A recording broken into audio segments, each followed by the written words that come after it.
There's a reason your self-belief doesn't actually stick, even when you're doing all the things you've been told that will help you shift your identity. You meditate and you journal and you visualize and you really try to feel like the person that you want to become. And for a few minutes, it works. You feel clear and inspired and you feel like your life could actually change. Then the day starts, and somehow by the end of it, you feel like the exact same person you were yesterday. Because the problem is not that you need to visualize more or feel it more. The problem is that your brain needs proof. So in this video, I want to show you why identity change doesn't stick, what your brain actually needs to believe something new and radically different about you, and the simple practice you can start using tomorrow to become that person that you keep imagining.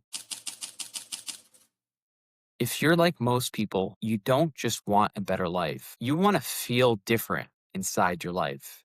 You want to wake up and feel clear. You want to be confident. And you want to feel like you're actually becoming the person that you know you could be. And in these moments when we are meditating and we're journaling and visualizing, it all feels possible. You start to see that better version of yourself. But then the day starts.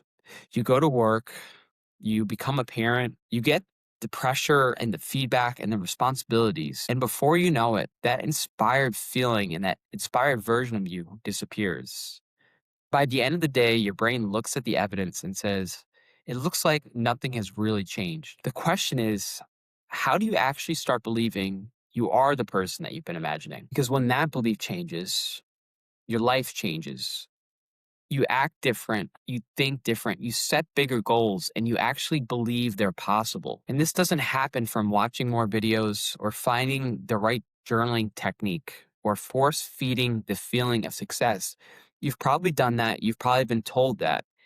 And if you're honest, deep down, the feeling doesn't stick. And I say this because I relate. I know what it's like to have discipline and routines and still feel like it's taken forever for that vision you have to become real and to feel real. You go in the world wishing you can feel as confident as you did when you're writing these visions or meditating or getting in these states. But the actual day is the real test because it's the environment that you've been operating in for years. So it's natural that you fall back in your current patterns. And that doesn't mean you aren't doing the work. And it doesn't mean that you need to come up with a new way to visualize or feel it better. Most of us are trained to do things that feel good while avoiding fear and discomfort. But imagine your future is only one side of the coin. If you really want to be the person you've imagined and you still haven't after years of trying all this identity shifting, then you might need to hear this. You don't need a vision, you need proof. Most people try to change by thinking differently first or only trying to think differently. They visualize, they try to feel like it's already real, but your brain doesn't update from imagination alone.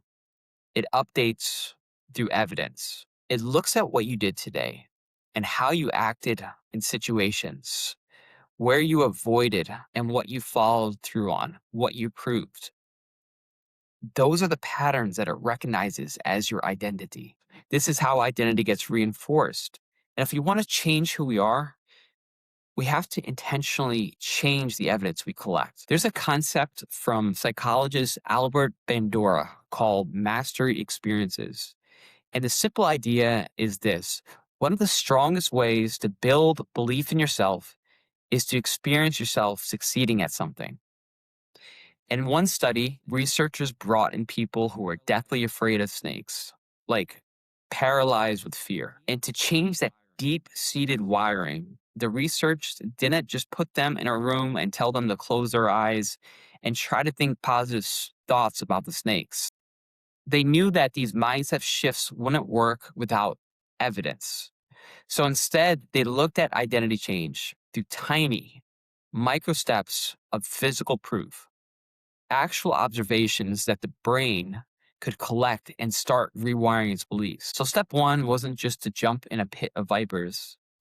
Step one was standing at the back of the room where the snake was locked inside a glass cage. Step two wasn't touching the snake, it was walking a couple feet closer. Bandura discovered that as the participants accumulated these tiny, undeniable wins, their relationship with their own fear completely transformed. They didn't just stop being afraid, they actually started to believe in their own capability.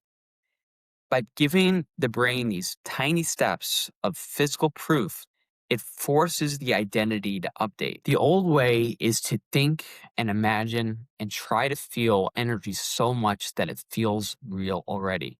I'm not here to say that visualization is useless. We need a vision and we need to know what's possible. We need to dream big. We need to let ourselves imagine a different reality. But you know the difference. You know when you're visualizing versus when you're actualizing. For most people, despite their manifestation practices, when the day actually starts, they go through the same stories and same scripts as always, collecting the same evidence, reinforcing their current identity. But you don't have to keep living the same patterns. You can start living as your new identity tomorrow. Not just imagined, but real, tangible progress that your brain can use to rewire who you believe you are and what you're capable of. So here's the practice. Step one, before you go to bed tonight, pick 1 to 3 areas of your life that you aren't feeling like the way you want them to. For me lately, it's been work, creativity, and family. At work, I've felt really hesitant and less decisive than I want to be. And creatively, I feel myself relying too much on AI or outside opinions of how to do the right things instead of trusting my own perspective. And with family, I've noticed where I'm short and irritated, where I want to be present and grounded.